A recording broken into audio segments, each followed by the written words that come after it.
कपड़ों की मैचिंग बिठाने से सिर्फ शरीर सुंदर दिखाई देगा, रिश्तों और हालातों से मैचिंग बिठा लीजिए, पूरा जीवन सुंदर हो जाएगा। नमस्कार, मैं हूं कमल श्रीमाली। आप सभी का स्वागत आपके अपने चैनल में और 29 मार्च 2025 को शनिदेव के मीन राशि में प्रवेश के इस विशेष एपिसोड में। यह एपिसोड आपकी राशि पर आधारित है और सिर्फ शनि की गोचर में दृष्टि प्रभाव पर ही निर्धारित है। शनि का राशि परिवर्तन का आपकी राशि पर क्या प्रभाव पड़ेगा, यह विस्तार से अलग एपिसोड इसी चैनल पर उपलब्ध है। आप सभी की मांग पर कि शनि की दृष्टियां सबसे ज़्यादा विनाश करती है, उसका अलग से एपिसोड बनाना चाहिए। आपकी इसी मांग को पूरा करने के लिए यह एपिसोड हमने बनाया है। साथ ही आपकी जन्म कुंडली में विद्यमान शनि के दिव्य योग भी इस एपिसोड के अंत में बतला रहा हूँ। आइए अब ये जानते हैं कि कब कब शनि की दृष्टि होती है विनाशकारी। ज्योतिष के अनुसार शनि जब भी मीन राशि में प्रवेश करते हैं तो विनाशकारी घटनाएं घटने लगती है। एक बार फिर 2025 में शनि की मीन राशि में प्रवेश होने से विनाशकारी घटनाओं की आशंका जताई जा रही है और इस संभावना को गंभीरता से लिया जाना चाहिए।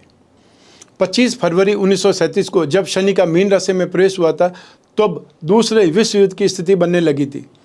विश्व के कई देशों के बीच में तनाव बढ़ गया था।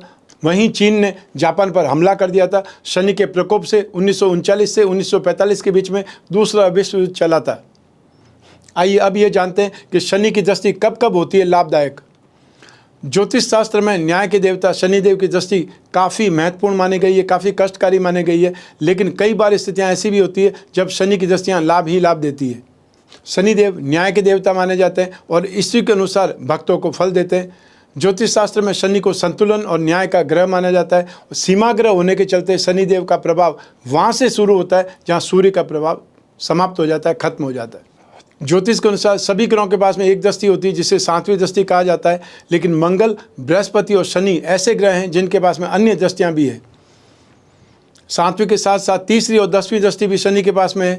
ज्योतिष शास्त्र के अनुसार शनि की दृष्टियाँ जिस ग्रह या जिस भाव पर पड़ जाए वहाँ बहुत प्रकार की समस्याएं या परेशानियां, कष्टों का सामना करना पड़ता है।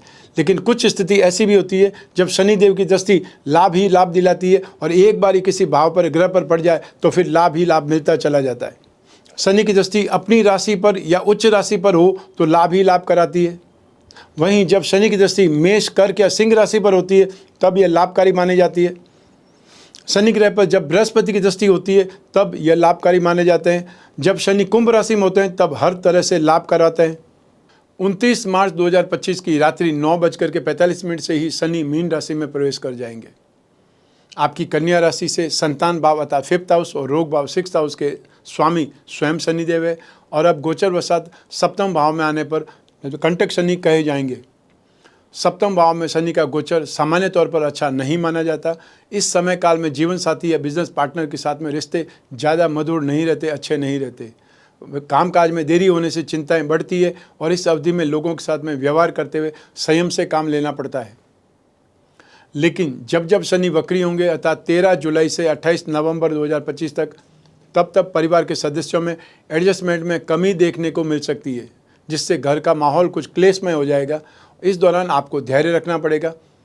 यह गोचर लॉन्ग टर्म इन्वेस्टमेंट और साथ ही साथ फॉरेन ट्रैवल के लिए या फॉरेन बिजनेस के लिए अच्छा संकेत दिखा रहा है। आपको अपने व्यवसाय में इमीडिएट अच्छे लाभ की संभावनाएं बनेगी, लेकिन साथ में काम करने वाले लोगों से भी आपको सावधान रहने की ज़रूरत पड़ेगी। आप में से वे लोग जो अविवाहित हैं उन्हें साथी की प्राप्ति हो सकती है और यदि आप शुगर के रोगी हैं, डायबिटिक हैं, तो इस समय काल में शुगर अनस्टेबल दिखाई देगी, जिसके कारण आपको डॉक्टर के चक्कर लगाने पड़ सकते हैं, बार बार टेस्ट कराना पड़ सकता है, परेशानी हो सकती है। आइए अब बात करें शनि की दृष्टियों की। सबसे पहले मैं आपको बता रहा हूँ शनि की तीसरी दृष्टि का फल। भाग्य भाव पर 9th हाउस पर शनि की 3rd दृष्टि होगी। धन संपत्ति भाव के स्वामी शुक्र है और शनि और शुक्र परस्पर मित्र हैं। अतः यह स्थिति आपको भाग्य से अधिक कर्मों पर विश्वास करने वाला मनुष्य बना सकती है। व्यवसायियों को इस गोचर काल का उपयोग अपने प्रोजेक्ट को तेज़ी से आगे बढ़ाने के लिए करना चाहिए। नई टीम बिल्ड करना, नई फैक्ट्री के लिए प्लान करना, ऐसी चीज़ें करनी चाहिए। आध्यात्मिक प्रवृत्ति आप में बढ़ेगी। आध्यात्मिकता से जुड़े सब्जेक्ट्स में आपका इंटरेस्ट बढ़ेगा और छोटी छोटी परेशानियों को इस समय आप अपने ऊपर हावी होने का मौका नहीं देंगे। ज्योतिष सीखने के जो भी इच्छुक लोग हैं उनके लिए समय बहुत पॉजिटिव सिद्ध हो सकता है। और आप में से वे लोग जो योग से संबंधित कोई कोर्स कर रहे हैं, कोई डिग्री कर रहे हैं, डिप्लोमा कर रहे हैं, उनके लिए भी समय बड़ी उपलब्धि ला सकता है, अर्थात शानदार अचीवमेंट आप मिल सकता है। विदेश यात्रा, विदेश में स्टडी के लिए जो भी लोग इस समय तैयारी कर रहे हैं वो अच्छे से करें, आपकी ओर से कोई कमी न रहे। लेकिन कुछ रुकावटों के साथ ही सही, पर यह द्वार आपके लिए खुला है। हालांकि इस समय विदेश यात्रा से संबंधित रुकावटों में जो पेपर्स है जो आप साथ में ले जाते हैं, चाहे वो वीज़ा हो सकता है, आपका पासपोर्ट हो सकता है या कोई और पेपर हो सकता है, उसमें कमी आपके लिए बहुत बड़ी परेशानी बन करके उभर सकती है, आप डिटेन किए जा सकते हैं।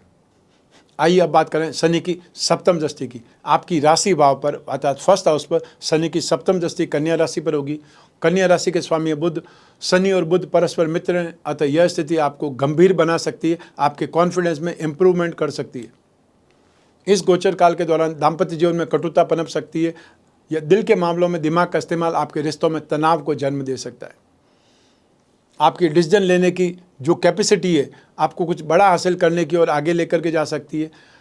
हालांकि समय समय पर मेंटल स्ट्रेस या कहा जाए कि बहुत ज़्यादा थॉट प्रोसेस आपके कॉन्फिडेंस को हिला करके रख सकता है। जितना अपने आप को काम में व्यस्त रखेंगे उतना ही इन बेफिजूल के विचारों से दूर रहेंगे। ऐसे समय में स्पष्ट तौर पर अपने स्वास्थ्य के प्रति सजग रहिए। संपूर्णतः यह गोचर स्वास्थ्य की दृष्टि से आपके लिए अच्छा है, पर जब जब शनि वक्री अवस्था में होंगे तो शुगर के संबंधित रोग, मांसपेशियों से संबंधित रोग या खिंचाव आपको डॉक्टरों के चक्कर काटने पर मजबूर कर सकता है। कोई पुरानी बीमारी का फिर से उभरना इस समय देखा जा सकता है। आइए अब बात करें शनि की दशम दृष्टि की। आपकी राशि से सुख भाव पर फोर्थ हाउस पर शनि की दशम दृष्टि धनु राशि पर होगी। धनु राशि के स्वामी ग्रह बृहस्पति, शनि और बृहस्पति में परस्पर समभाव है, अतः यह स्थिति जिम्मेदारियों में वृद्धि और काम से संबंधित जो चुनौतियां हैं, चैलेंजेस हैं, उनसे सामना करवा सकती है। इस अवधि में अपने घर का रेनोवेशन या नए घर के लिए डाउन पेमेंट करते हैं तो धीमी गति का आभास हो सकता है। पैसा समय पर देने के बावजूद प्रॉपर्टी हैंडओवर होने में देरी आपको तनाव का कारण बन सकती है। पारिवारिक दृष्टि से इस समय आपको मैच्योरिटी का आभास देना पड़ सकता है। जीवन साथी के साथ में नोक झोंक के चलते परिवार को आपके खिलाफ भड़काया जा सकता है। माताजी की सेहत में अचानक गिरावट या आलस्य आपके लिए चिंता का कारण बन सकता है। संपूर्ण परिवार के खान पान पर आपको कंट्रोल करना सही रहेगा या कंट्रोल करना ही चाहिए।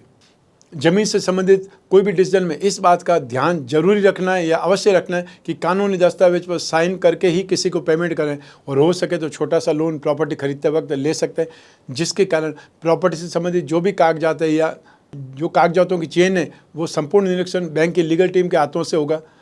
भावुक इंसान को सभी इस्तेमाल करने का प्रयास करते हैं, तो आप खुद कहीं भावुक होकर के ऐसा डिसीजन नहीं लें जिसके कारण भविष्य में आपको परेशानी उठानी पड़े। आइए अब बात करते हैं शनि के दिव्य योगों की। आपकी जन्म कुंडली आप देखिए, उसमें शनि कहाँ पर है, कौन से ग्रह के साथ में, तो उसका क्या परिणाम मिलेगा ये मैं आपको यहाँ पर बता रहा हूँ। शनि और शुक्र एक राशि में ही हो तो पक्षाघात अर्थात पैरालिसिस अटैक हो सकता है। अगर किसी की कुंडली में शनि फोर्थ हाउस में बैठे हैं तो भाग्योदय रोग देते हैं, क्योंकि फोर्थ हाउस का नवम से कोई संबंध नहीं है, फिर भी भाग्योदय रोग देते हैं। शनि आपकी जन्म कुंडली में फोर्थ हाउस में बैठे हैं तो बंधन योग अवश्य देते हैं। फोर्थ हाउस का शनि सबसे ज़्यादा खराब माना जाता है, क्योंकि तीसरी दृष्टि से रोग भाव को देखते हैं, सातवीं दृष्टि से आपके कैरियर भाव को देखते हैं, और दसम दृष्टि से आपकी राशि भाव को, फर्स्ट हाउस को, लग्न को देखते हैं। अर्थात जातक के समस्त सुखों को भंग करके व्यापार ठप, जेल यात्रा या हार्ट अटैक जरूर देते हैं। इसलिए चतुर्थ का शनि महाविकराल माना जाता है। चंद्रमा और शनि का जब संबंध होता है तो व्यक्ति को सिर की बीमारी होती है। आपकी जन्म कुंडली में यदि शनि 12वें भाव में हो, नाश भाव में हो, तो व्यक्ति को अतुल धन दिलाते हैं, लेकिन एक दिन उसको आसमान से ला करके जमीन पर जरूर पटक देते हैं। जन्म समय में यदि शनि वक्री हो तो इसका सेकंड भाव से संबंध हो, तब शनि गोचर में आएगा, तब व्यक्ति को अपार धन दौलत देगा। यदि शनि सेकंड हाउस में हो तो व्यक्ति जिस उद्देश्य के लिए पैसा जोड़ेगा उस उद्देश्य में पैसा खर्च नहीं होगा। शनि की शत्रुता बुध से है, परंतु बुध की शत्रुता शनि से नहीं है, इसलिए मिथुन और कन्या लग्न वालों को शनि बहुत परेशान करते हैं। शनि का संबंध बुध से हो तो स्नायु रोग अथवा नर्वस सिस्टम से संबंधित प्रॉब्लम्स हो जाती है। यदि किसी का मकर लग्न हो और शनि सेकंड हाउस में बैठे हों तो वह जातक उपकार मानने वाला होता है, इसलिए मकर और कुंभ लग्न वालों को 7.5 के समय काल में बाल भी बाका नहीं होता है। शनि का नवम भाव से संबंध हो जाए तो उसे उच्च स्तरीय अधिकार मिलते हैं। ऐसे व्यक्ति पाखंड को नहीं मानता। आपकी जन्म कुंडली में अगर 10th हाउस में दसम भाव में शनि है तो वो आपको अथाह तरक्की देते हैं, परंतु जाते वक्त वहीं ला करके खड़ा कर देते हैं जहाँ से आप चले थे। आपको जब शनि की सरसादी लगती है तो सबसे पहले ढैया सिर पर होती है, अर्थात व्यक्ति का दिमाग खराब कर देते हैं, जिससे व्यक्ति दुष्कर्मरत हो जाता है, अर्थात गलत कामों में इन्वॉल्व होने लगता है। सेकंड ढैया छाती पर होती है तो शरीर खराब कर देते हैं, बीमारियों से रोगग्रस्त कर देते हैं। और शनि की तीसरी ढैया पैरों पर होती है, इसलिए जातक अगर ईमानदारी से समय का मुकाबला करता रहे तो शनि जाते वक्त उसे पुनः वैभव ऐश्वर्य प्रदान करके जातक को निहाल कर देते हैं। शनि और सूर्य एक ही राशि में हो या एक दूसरे को देखते हो तो इनका 4th हाउस और 10वें से भी संबंध हो तो व्यक्ति को हार्ट प्रॉब्लम जरूर होती है। शनि का संबंध मंगल से हो तो व्यक्ति टेक्निकल हैंड होता है। शनि का संबंध अगर बृहस्पति से हो तो व्यक्ति ज्ञानी, तत्ववेता और खोज करने वाला होता है। वहीं यदि शनि के साथ में शुक्र हो जाए या इन्वॉल्व हो जाए, शनि के साथ युति हो जाए शुक्र की, तो व्यक्ति का जीवन कलहमय हो जाता है। शनि के साथ में राहु हो तो व्यक्ति को दुर्घटना अवश्य होती है, बार बार दुर्घटना होती है। आपकी जन्म कुंडली में अगर पंचम भाव में 5th हाउस में शनि अगर है तो औलाद अवश्य होगी, लेकिन वो भी देर से, और संतान कष्टकारक और रोगी होती है। अष्टम भाव में शनि किसी राशि में हो तो बहुत परेशान करते हैं, लेकिन उनकी अपनी राशि नहीं होनी चाहिए, न ही उनका अपना लग्न। अष्टम भाव का शनि दीर्घायु योग देते आता है, दीर्घायु देते हैं, लेकिन बीमारी के कारण जीने की इच्छा नहीं रहती, क्योंकि अष्टम से शनि दसम 2nd हाउस को देखते हैं तो पिता से विचार नहीं मिलते, नौकरी नहीं करते, और नौकरी करते हैं तो बेमन से। 7वीं दृष्टि से परिवार के भाव को देखते हैं, जिससे परिवार में रहने की इच्छा नहीं रहती।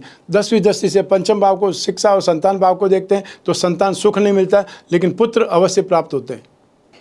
तो आइए अब बात करते हैं शनि के उपायों की। हर राशि को शनि का शुभ फल प्राप्त नहीं होगा और हर राशि को शनि का अशुभ फल मिले ऐसा भी नहीं है। तो आप अपने हाथों से कुछ उपाय कर सकते हैं। सबसे पहला उपाय, अपने हाथों से सार्वजनिक स्थान पर पीपल या वट का वृक्ष जरूर लगाएं, उसकी देखभाल करें, उसे बड़ा करने में सहयोग करें। हर शनिवार को सूर्योदय होने के बाद में 1 घंटे के भीतर भीतर आपको काले रंग की वस्तुओं का जरूरतमंद को दान देना चाहिए। हर शनिवार को देसी चने की सब्जी और तेल में पकाई हुई पूरियों के पैकेट बना करके जरूरतमंदों के मध्य बांटें, उससे भी शनि का कुप्रभाव का शमन होता है, अर्थात आपको राहत मिलती है।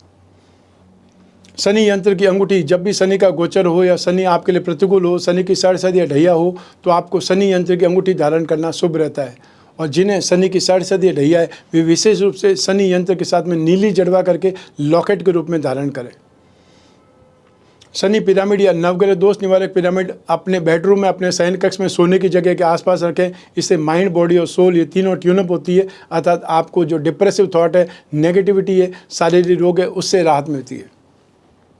शनि के एकाक्षरी बीज मंत्र का आपको जाप करें, वो है ओम सम शनिश्चराय नमः।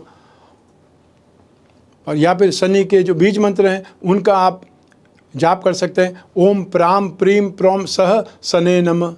और जो माँ गायत्री के उपासक हैं वो शनि के गायत्री मंत्र का जाप कर सकते हैं, ओम भग भवाय विद्महे मृत्यु पुरुषाय धीमहि तन्नो शनि ही प्रचोदयात्। आपसे यथासंभव जितना भी हो सके आपको शनि शांति के उपाय जरूर करने चाहिए।